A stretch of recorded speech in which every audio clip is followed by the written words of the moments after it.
और हम क्या करते हैं, हम उनको निकालते हैं और फट से उनको पढ़ लेते हैं, या कई बार तो क्या होता है हम उनको देखते हैं बस बंद कर देते हैं। हमने क्या कर लिया है, शो कर लिया है। शो मतलब हमने उसको देख लिया है, बस घोषणाएं कंप्लीट हो गई है ना। तो कई बार हम घोषणाएं क्या करते हैं, बस उनको पढ़ते हैं और आमीन कर देते हैं। आपको पता है घोषणाओं का जो सही मीनिंग क्या है? घोषणा शब्द का सही अर्थ है एक वचन को बार बार बोलो। समझे? घोषणा शब्द का अर्थ ही यही है, घोषणा का मीनिंग ही यही है कि आप एक वचन को, जो वचन आपके पास आया उस वचन को आप बार बार बोल रहे हैं। क्या कर रहे हैं? उसको बार बार बोलना ही क्या कहलाता है? घोषणाएं कहलाता है। अगर आपने बस एक बार अपना फोन जो घोषणाएं है वो निकाली और उसको पढ़ दिया और उसको आमीन करके आपने रख दिया और आप सोचो कि मैंने घोषणाएं कर दी है, तो नहीं। घोषणाओं का अर्थ, सही अर्थ ही यही निकल कर आता है कि आप घोषणाओं को बार बार पढ़ रहे हैं। 3 बार पढ़ा आपने, 4 बार पढ़ा, 5 बार पढ़ा और आप उनको बार बार अपने ऊपर क्या कर रहे हैं, डिक्लेयर कर रहे हैं, उनको बार बार बोल रहे हैं। यही घोषणाओं का क्या होता है, अर्थ होता है। अब हम सोचेंगे कई बार पास्टर जी, आपने देखा है पास्टर जी बोलते हैं कि वचन को बार बार बोलो, घोषणाएं बार बार करो। हम सोचते बार बार बोलने से होता क्या है? कई बार कुछ लोग सोचते होंगे पास्टर जी जब देखो बार बार वचन की बोलते रहते, बार बार बोलते रहते, घोषणाएं करो, बार बार बोलते रहते, वचन बोलो, इससे होगा क्या? आपको पता है इससे बहुत कुछ होता है। बार बार बोलने से बहुत कुछ होता है। जब किसी आप एक चीज के बारे में बार बार बोलते रहते हैं ना, बार बार बोलते रहते हैं, तो आपके बार बार बोलने से ना आत्मिक जगत में कुछ हो रहा होता है। अगर आप किसी को मूर्ख कह रहे हैं या किसी को बेवकूफ कह रहे हैं, कई बार आपने देखा ना कुछ लोग अपने बच्चों को ना हमेशा गलत बोलते रहते हैं। कुछ लोग हमेशा बोलते रहते हैं ये पागल है, तू पागल है, तेरे अंदर दिमाग नहीं है। वो सुबह उठते हैं, सुबह उठते ही यही बोलना शुरू कर देते, तुम पागल है, तेरे अंदर दिमाग नहीं है। आपको पता है ये बार बार बोलने से हो क्या रहा है? उन्हें लग रहा है कि कुछ नहीं, हम तो नॉर्मल बोल रहे हैं, हम तो क्या कर रहे हैं, नॉर्मल बोल रहे हैं। लेकिन वो समझ नहीं रहे, उनके बार बार बोलने से आत्मिक जगत में कुछ हो रहा होता है। आपके शब्द, आपकी घोषणाएं, आपकी प्रार्थनाएं, आपका बार बार बोलना आत्मिक जगत में एक आकार ले लेता है। आत्मिक जगत में क्या करता है, एक आकार ले लेता है। आत्मिक जगत में वो चीज बननी शुरू हो जाती है। अगर आप चंगाई बोल रहे हैं ना, चंगाई बोल रहे हैं, छुटकारा बोल रहे हैं, आप बार बार बोले जा रहे हैं, बार बार बोल रहे हैं, तो वो चंगाई आत्मिक जगत में बननी शुरू हो गई है और एक दिन वो आपके शरीर में आपको दिखाई देगी। Hallelujah, hallelujah. एक समय आएगा वो आपके शरीर में आपको दिखाई देगी, आप समझ जाओगे कि मैं चंगा हो चुका हूं। पर हम बार बार क्या बोलते हैं, हम क्या पुकारते हैं, प्रार्थनाओं में क्या बोलते हैं? और बहुत सारे लोग तो बार बार बोलते ही नहीं है। बार बार बोलने का प्रभाव क्या है? क्यों ना हम एक वचन निकालेंगे, लूका की पुस्तक, उसका 18 अध्याय, उसका 1 से पढ़े, 18, हाँ उसका 1 से।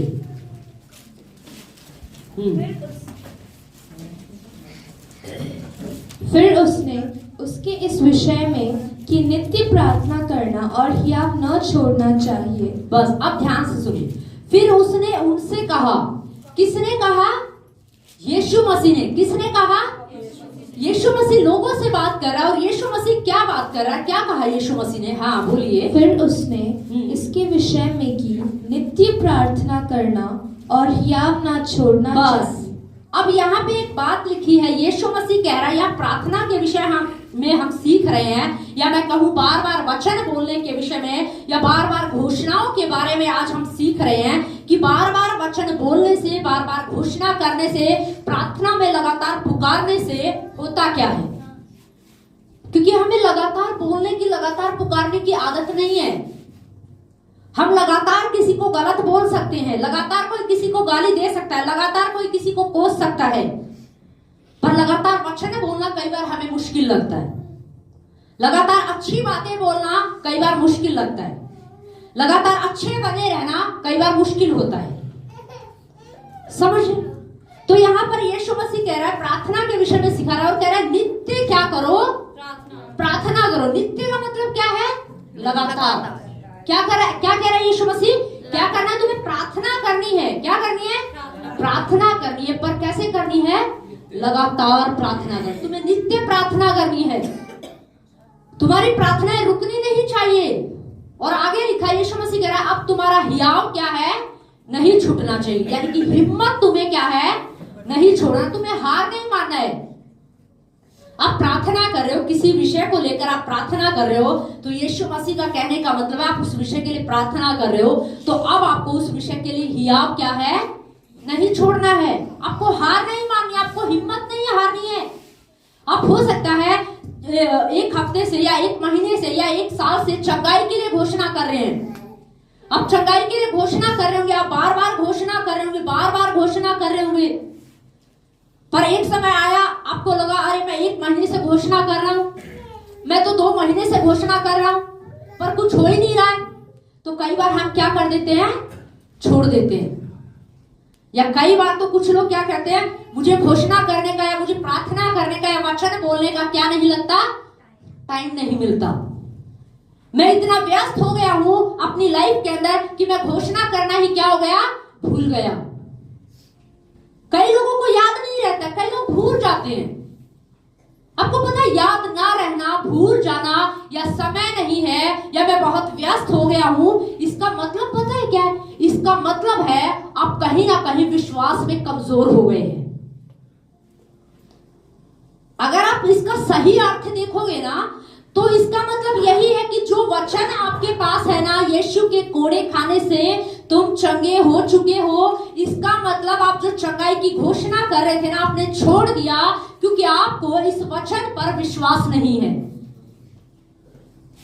और इसीलिए अब क्या होने लगा है? हमारे पास समय नहीं है, हम भूल गए हैं, हम बहुत बिजी हो गए हैं। वो इसलिए हो गए हैं क्योंकि उस वचन से आपका मन हट गया है, क्योंकि आपको अब उस वचन पर भरोसा नहीं है। क्योंकि आपने 1 हफ्ते घोषणा की, सुबह उठे तभी घोषणा करते थे, रात हुई तब भी घोषणा करते थे, हर टाइम आप घोषणा करते थे। 1 हफ्ता बीत गया, 1 महीना बीत गया, पर अब घोषणा क्या कर दी है जी? हमने बंद कर दी है। क्यों बंद कर दी? क्योंकि हमें कुछ भी नजर नहीं आ रहा, कुछ हुआ ही नहीं, कुछ भी नहीं हुआ। इसीलिए कई बार लोग घोषणाएं क्या कर देते हैं? छोड़ देते। पर यीशु मसीह यहां कुछ कह रहा है। यीशु मसीह ने कहा नित्य प्रार्थना करते रहो। या मैं कहूं जब तक आपको मिल नहीं जाता ना, जब तक आपको छुटकारा नहीं मिल जाता, जब तक आपको चंगाई नहीं मिल जाती, तब तक आप पुकारते रहें। आप बोलना बंद ना करें, आप अपनी घोषणाएं बंद ना करें, आप उन्हें लगातार बोलते रहें। यीशु मसीह ने कहा हियाव नहीं छोड़ना है। हार मत मानो कि तुम सुबह उठ रहे हो, घोषणा कर रहे हो, कुछ हुआ नहीं, हार मत मानो। होगा, तुम्हारे बोलने से होगा, तुम्हारे बार बार बोलने से कुछ होगा। जब तुम बार बार बोलोगे ना, तो तुम्हारी घोषणाएं काम करेगी। जब तुम बार बार बोलोगे, तो तुम्हारी चंगाई तुम्हारे ऊपर रिलीज हो जाएगी। Hallelujah, hallelujah. पर वो कब होगी? जब हम बार बार क्या करते रहेंगे? बोलते रहेंगे। अगर किसी दीवार को तोड़ना है ना, अगर आप एक दीवार में, अगर आपको बोलूं कि आपको ये दीवार तोड़नी है, तो आप क्या करेंगे? उसको एक बार आज मारा, फिर अब कल टाइम नहीं है, आज टाइम नहीं है, फिर अगला दिन फिर आया, आज भी टाइम नहीं है, फिर आपको याद आया 1 महीने बाद, अरे दीवार क्या करनी थी? तोड़नी थी। फिर आप 1 महीने बाद फिर एक हथौड़ा मार रहे हो, तो क्या वो दीवार ऐसे टूट जाएगी? टूट जाएगी क्या? नहीं, वो ऐसे नहीं टूटेगी। वो दीवार कैसे टूटेगी? जब आप उस पर बार बार आप उस पर लगातार हथौड़ी चलाते रहेंगे ना, तो एक समय आएगा वो क्या हो जाएगी? टूट जाएगी। तो ठीक उसी प्रकार से हमारे लगातार प्रार्थना करने से, निरंतर घोषणा करने से आत्मिक जगत में कुछ हो रहा होता है, और वो एक दिन हमारे जीवन में प्रकट हो जाएगा। आमीन, आमीन। और यीशु मसीह ने फिर आगे क्या कहा? पढ़िए। हाँ, उनसे यह दृष्टांत कहा, किसी नगर में एक न्याय रहता था, जो ना परमेश्वर से डरता था और ना किसी मनुष्य की परवाह करता था। उसी नगर में एक विधवा भी रहती थी। देखिए, एक नगर था, समझ लीजिए नगर कौन सा था? गुड़गांव। कौन सा नगर है? गुड़गांव। एक नगर में एक राजा रहता था और बाइबल में लिखा वो राजा जो था वो बहुत कठोर था। राजा क्या था? बहुत कठोर था। वो ढंग से किसी से बात नहीं करता था, अच्छे से किसी से बात नहीं करता था। उसका हृदय जो था वो प्रेम से भरा हुआ नहीं था, वो दयालु नहीं था। उसका हृदय बहुत कठोर था। और उसी नगर में, जिस नगर में वो राजा रहता था, उसी नगर में एक विधवा औरत भी रहती थी। देखिए, यहाँ दो किरदार हैं। कितने किरदार हैं? दो किरदार हैं, एक राजा का और एक विधवा औरत का। जो राजा है, बाइबल बताती है वो क्या था? बहुत कठोर। क्या था वो? बहुत कठोर व्यक्ति था। वो जल्दी से किसी की बात सुनता नहीं था, किसी का काम नहीं करता था, किसी को मदद नहीं करता था, किसी को हेल्प नहीं करता था। पर उसी नगर में बाइबल बताती है एक विधवा औरत भी रहती थी। क्या रहती थी? एक विधवा औरत भी रहती थी। और आगे क्या लिखा है? जो उसके पास आ आकर कहा करती थी, मेरा न्याय चुकाकर मुझे मुद्दई से बचा। हाँ, अब वो विधवा औरत जो है अपने न्याय के लिए, अपनी मदद के लिए, उसका कोई काम था जो बनना था, जो रुका हुआ था, और उसको पता था कि मेरा ये काम जो है वो राजा ही कर सकता है, इसलिए मुझे उस राजा के पास क्या करना पड़ेगा? जाना पड़ेगा। और लिखा है वो बार बार उस राजा के पास क्या करती थी? जाती थी। और आगे क्या लिखा है? कुछ समय तक तो वह न माना, परंतु अंत में विचार कर कहा, यद्यपि मैं ना परमेश्वर से डरता और न मनुष्य की कुछ परवाह करता हूँ, तो भी यह विधवा मुझे सताती रहती है, इसलिए मैं उसका न्याय चुकाऊंगा। बस देखिए, अब जो कठोर व्यक्ति था, जो राजा था, उसके पास ये विधवा औरत, बाइबल बताती है, बार बार जाती थी। इतनी बार वो गई कि राजा की नाक में दम आ गया। और राजा ने बोला कि हालांकि मैं परमेश्वर से नहीं डरता, किसी का भय नहीं मानता, ना किसी पुलिस वाले का, ना किसी एसीपी का, ना किसी डीसी का, किसी का भी मैं भय नहीं मानता, किसी भी गांव के एमएलए या सरपंच, किसी का भय नहीं मानता मैं, यहां तक कि मैं परमेश्वर का भी भय नहीं मानता। पर ये औरत बार बार आकर इसने मुझे इतना परेशान कर दिया है कि अब मुझे इसका न्याय क्या करना पड़ेगा? चुकाना पड़ेगा। अब उस विधवा औरत की स्थिति देखिए। हम कई बार क्या बोलते हैं? मैं लगातार कैसे प्रार्थना करूं, मैं निरंतर कैसे घोषणा करूं। हम एक ही बार घोषणा करके बस बंद हो जाते हैं। लेकिन इस विधवा औरत से हमें बहुत कुछ सीखने को मिलता है। पहली बात, ये क्या है? एक विधवा है। कई बार हम अपनी कमजोरियों को रखते हैं ना, मेरे पास टाइम नहीं है। क्या नहीं है? टाइम नहीं है। सबसे पहला कारण तो हम यही बताते हैं, मेरे पास टाइम नहीं, मैं बहुत बिजी हूं, मुझे याद ही नहीं रहता है। बहुत सारे कारण हम बताते, बहुत सारे रीजन हमारे होते हैं और हम कुछ बोलते ही नहीं है, कुछ करते नहीं है। पर उस विधवा औरत ने क्या किया? पहली स्थिति देखिए, वो क्या थी? एक विधवा औरत। और दूसरी स्थिति क्या थी? कि वो एक क्या थी? गरीब।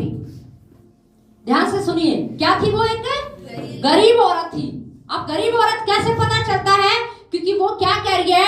मुद्दई से मेरा न्याय चुका, मेरी मदद कर। तो कुछ पैसों का ही मामला होगा, है ना? तो वो राजा के पास क्या कर रही है? जाके बार बार उससे क्या मांग रही है? मदद मांग रही है। दूसरा, वो क्या थी? गरीब थी।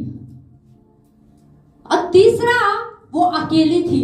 अब आप सोच के देखिए, जब वो राजा के पास जाती होगी तो एक सुबह उठी, उसका मन हुआ, उसका मन नहीं, उसका एक विषय था, और वो बार बार राजा के पास जा रही थी। सुबह उठी, उसने कहा अपनी पड़ोसन के पास गई, अरे बहन तू मेरे साथ चलेगी? देख मुझे उस राजा से मदद मांगनी है, तू चलना मेरे साथ।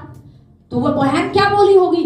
अरे तेरा दिमाग खराब हो गया है, तू पागल हो गई है, तुझे पता है वो राजा कितना कठोर है, वो किसी की सुनता भी नहीं है, किसी से सीधे मुंह बात नहीं करता। तू कह रही है उस राजा के पास चल? ना बाबा ना, तू ही जा, तुझ में हिम्मत होगी, मैं नहीं जा सकती। उसने दूसरी को भी बोला होगा, हो सकता है, बहन मैं विधवा हूं, मैं अकेली कैसे जाऊं, मेरे घर पे कोई नहीं है, मुझे आपकी मदद चाहिए, आप चलो ना मेरे साथ। पर बाइबल में क्या लिखा? राजा क्या था? कठोर था। तो मुझे लगता है सबको उसके स्वभाव के बारे में पता होगा, सबको उसके स्वभाव के बारे में पता होगा। सबने मना कर दिया, बस हियाव करके वो राजा के पास क्या है, अकेली चली गई। सुबह उठ के जाती, सेवक को बोलती, राजा को बोलो ना मेरा न्याय चुकाए। अब सेवक राजा के पास जाता, खाने पर ही बैठा था, विधवा आई है राजा जी, उसका न्याय चुकाना है, भेज दो उसको। दोपहर का टाइम हुआ, राजा रेस्ट करने जा रहा होगा, फिर आ गई। फिर सेवक ने बोला, राजा ने बोला क्या हुआ? बोला विधवा आई है, क्या करना है? न्याय चुकाना है। बोला भेज दो। फिर शाम हुई,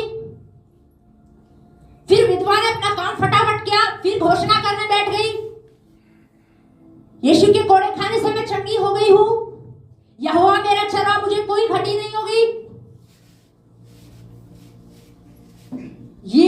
ये जो सारी स्थिति है ना, ये मुझसे और आपसे बात कर रही है, ये मेरे और आपके लिए है कि हम क्या करते। कई बार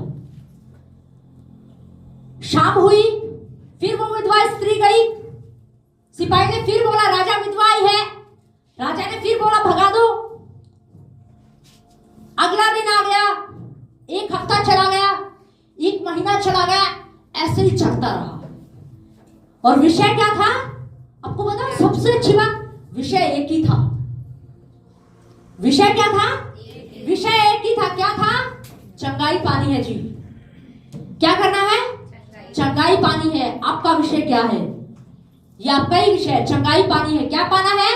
चंगाई पानी है, छुटकारा पाना है, कर्जे से आजाद होना है, बीमारियों से आजाद होना है, धन में बढ़ोतरी चाहिए, अच्छी पत्नी चाहिए, अच्छे बच्चे चाहिए, अच्छा बिजनेस चाहिए। विषय एक ही था। अरे प्रभु मेरा पति पीता बहुत है, पी के मुझे मारता है, उसको बदल दे। विषय एक ही है। क्या है? मेरा पति बदल जाए। विषय एक ही था, मेरी पत्नी बदल जाए। विषय एक ही था, मेरे बच्चे बदल जाए। पर पुकार कितनी बार रही थी, घोषणा कितनी बार कर रही थी। उसके पास एक वचन पहुंच गया, यीशु के कोड़े खाने से तुम चंगे हो चुके हो, आपके पास वचन पहुंच गया है। वचन में लिखा है जवान सिंहों को घटी होगी, पर बाइबल बताते यहोवा के डरवैयों को किसी भी भली वस्तु की घटी नहीं होगी। आमीन। ये वचन हमारे पास पहुंच गया, पर हम कितनी बार इसे अंगीकार करते हैं? कितनी बार आप अपने जीवन में इस वचन को बोलते हैं? मैं आपको सच बताऊं, बार बार वचन बोलने की पावर मैंने महसूस की है, मैंने अपनी लाइफ में देखा है। इन दिनों के अंदर जो है ना, ये जो हफ्ते 10 दिन का जो दौर है ना, इस दौर के अंदर मैंने बार बार घोषणाओं का मैंने प्रभाव देखा है। और इसलिए मैं समझ पाई कि जब हम बार बार बोलते हैं ना, बार बार बोलते हैं, हमारे बार बार बोलने से आत्मिक जगत में कुछ होता है और वो एक दिन प्रकट हो जाता है। Hallelujah, hallelujah. इसीलिए हमें बार बार क्या करते रहना चाहिए? वचन को बार बार बोलना चाहिए। यीशु के कोड़े खाने से मैं चंगी हो चुकी हूँ, यहोवा मेरा चरा, मुझे कोई घटी नहीं होगी। जो यहोवा का भय मानते उन्हें भली स्त्री मिलेगी। जिस काम में आप हाथ डालेंगे उस काम में आपको सफलता मिलेगी। पर बार बार वचन को क्या करना है? बार बार बोलना है। हम सोचते हैं एक हफ्ते से, आप सोचिए वो विधवा औरत जो है, उसको पता था कि वो व्यक्ति कठोर है, उसे पता था वो व्यक्ति कठोर है जिसके पास वो मदद के लिए जा रही है, पर फिर भी वो बार बार जा रही है। फिर भी क्या कर रही है? वो बार बार जा रही है, उसने जाना नहीं छोड़ा। समझ लीजिए एक हफ्ता हो गया, 15 दिन हो गए, वो एक बार भी हार थक के सोच के ये नहीं बैठी अब नहीं जाऊंगी, बहुत हो गया। 15 दिन से घोषणा कर रही हूं, एक हफ्ते से घोषणा कर रही हूं, सुबह भी करती हूं, दोपहर भी करती हूं, शाम को भी करता हूं, कुछ भी नहीं हुआ, इसलिए आप छोड़ ही देते। विधवा औरत ने हार नहीं मानी। सोचो उसके पास कितनी सारी समस्याएं थी। पहला वो विधवा थी, दूसरा वो गरीब थी, तीसरा वो अकेली थी, और चौथा उसके पास कोई प्रॉमिस नहीं था, उसके पास कोई वायदा नहीं था। राजा ने कभी उसको लिखित में लिखकर नहीं दिया था कि 2022 में वो विधवा उससे मिली हो और राजा ने कहा अपने जीवन भर में तू एक बार जो मुझसे मांगेगी मैं तुझे दे दूंगा। ऐसा कोई पत्र उसके पास नहीं था। ध्यान से सुनिए, ऐसा कोई भी पत्र उसके पास नहीं था। पर मेरे और आपके पास ये लिखित वचन है, ये पत्र है। ये पत्र जो परमेश्वर ने आपको दिया है, इस पत्र में, इस वचन में परमेश्वर ने लिख दिया और लिख के पवित्र आत्मा की मोहर लगा के आपको दे दिया। और उसने कहा 100% इसके अंदर जो लिखा है ना वो मैं पूरा करूंगा। आमीन, आमीन। इस बात पर आप विश्वास करें, आप भरोसा करें इस बात पर। उसके पास कोई प्रॉमिस नहीं था, कोई प्रतिज्ञा नहीं थी, राजा से मिला कोई वायदा नहीं था। पर आप जिस राजा के सामने प्रार्थना करते हैं, आप जिस परमेश्वर से प्रार्थना कर रहे हैं, उसकी ओर से आपको एक वायदा मिला है, आपको एक प्रॉमिस मिला है, आपको एक प्रतिज्ञा मिली है। उसने कहा मेरे कोड़े खाने से तुम चंगे हो चुके हो। हालेलुया। उसने कहा जवान सिंगों को घटी हो जाएगी पर मेरे डरवैयों को किसी भी भली वस्तु की घटी नहीं होगी। उसने कहा तू मुझे पुकार, मैं तुझे उत्तर दूंगा। पर हम बार बार क्या है उस चीज को नहीं करते, हम चूक जाते। आज बार बार प्रार्थना, लगातार प्रार्थना, निरंतर घोषणा करते रहने का प्रभाव मैं आपको बता रही हूं। हो सकता है आप अपने पति के लिए प्रार्थना कर रहे होंगे, पति दारू पीता है, बदल नहीं रहा है, पर आप घोषणा कर रहे हो यीशु के नाम में नशे की दुष्ट आत्मा निकल रही है इसके अंदर से। आप बार बार घोषणा कर रहे, बार बार घोषणा कर रहे। एक दिन ऐसा आ जाएगा जब आपका पति आपको आकर के बोलेगा कि अब मेरा दारू पीने का मन नहीं करता। आमेन, आमेन। कोई विषय आपका हो सकता है, हो सकता है आपके बच्चे सुधर नहीं रहे हैं, आपके बच्चे सही दिशा में नहीं है, पर मैं आपको कहना चाहती हूं उनके ऊपर आशीष बोलिए, बार बार घोषणा कीजिए, बार बार वचन बोलिए मेरे बच्चे यहोवा के सिखलाए होंगे। आमेन, बार बार इस वचन को बोलिए मेरे बच्चे यहोवा के सिखलाए होंगे। अब सुबह उठे तब भी बोले, दोपहर में बोले, शाम को बोले, रात को बोले। मैं आपको सच बता रही हूं, आपको बहुत ज्यादा मेहनत करने की जरूरत नहीं पड़ेगी, बहुत ज्यादा आपको स्ट्रगल करने की जरूरत नहीं पड़ेगी। इस बात में आपको पता भी नहीं चलेगा कब आपके बच्चे बदल गए। आमेन। पर कैसे? बार बार। उस विधवा औरत की कुछ कमजोरियां थी, आपकी कुछ कमजोरी हो सकती है। जब आप घोषणा कर रहे हो, प्रार्थना कर रहे हो, तो शैतान डाल रहा होगा, अरे तू एक हफ्ते से प्रार्थना कर रही है, तुझे पता है, तू मेरी बात सुन, इधर ध्यान दे, एक हफ्ता हो गया तुझे प्रार्थना करते, तुझे घोषणा करते, पर कुछ हुआ? शैतान ऐसे ही भटकाता है, कुछ हुआ? फिर हम सोचेंगे अरे हाँ बात तो सही है, एक हफ्ते से घोषणा कर रहा हूं, एक महीने से प्रार्थना कर रही हूं, पर अभी तक मुझे अपने शरीर में चंगाई दिखाई नहीं दे रही है, इतना भी असर नहीं है, बात तो सही है, एक महीना हो गया, अब छोड़ देता हूं, छोड़। ऐसा करता हूं, डॉक्टर के पास चला जाता हूं, कहीं झाड़ फूंक करा लेता हूं। नहीं, उस विधवा औरत ने ऐसा कुछ नहीं किया। उसको पता था मेरा छुटकारा राजा से मिलेगा, मेरा छुटकारा राजा से मिलेगा। आपको पता होना चाहिए आपकी चंगाई यीशु से मिलेगी, आपका छुटकारा यीशु से मिलेगा, आपको आशीष यीशु से मिलेगी। हालेलुया, आमीन। पर हमें बार बार क्या करना है? बार बार बोलना है। वो विधवा औरत बहुत कमजोर थी, बहुत दुर्बल थी, पर वो उस कठोर राजा के पास क्या करती रही? जाती रही, वो जाती रही।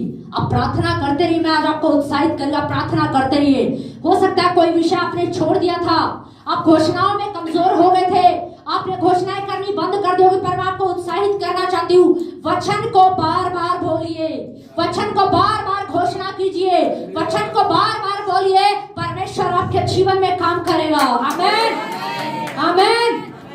बार बार आप वचन को बोलते रहिए, अपने पति के ऊपर बार बार घोषणा करें, अपने बच्चों के ऊपर बार बार घोषणा करें, अपनी नौकरी के ऊपर, अपने बिजनेस के ऊपर, अपनी हेल्थ के ऊपर आप बार बार घोषणा करें। आमीन, आमीन। और वो विधवा औरत बार बार जब जाती रही तो राजा ने क्या कहा, इस औरत ने मेरे नाक में क्या कर दिया है, दम कर दिया, परेशान कर दिया है।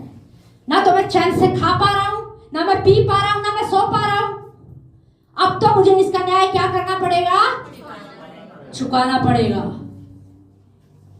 तो क्या परमेश्वर जब वो कठोर राजा होकर वो उस विधवा का न्याय चुका सकता है, तो जिस परमेश्वर की मैं और आप आराधना करते हैं वो तो प्रेमी परमेश्वर है, वो तो प्रेम से भरा हुआ है, वो तो दया से भरा हुआ है।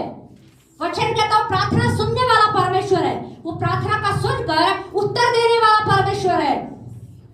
तो जब हम बार बार उसे पुकारते रहेंगे, बार बार उसकी दुहाई देंगे, तो वो मेरा और आपका न्याय क्यों ना चुकाएगा, वो मेरी और आपकी प्रार्थनाएं क्यों नहीं सुनेगा, सुनेगा, वो उनका उत्तर देगा। पर हमें बार बार पुकारना क्या है, पुकारना आना चाहिए। आपको पता है एक छोटा बच्चा जो होता है, एक छोटे बच्चे से हम अच्छा सीख सकते हैं। एक छोटे बच्चे ने अगर जिद पकड़ ली है ना कि मुझे ये चाहिए, मुझे ये खिलौना चाहिए, गली में फैल जाएगा, रोने लग जाएगा, रोड पे लेट जाएगा, सारे काम कर देगा।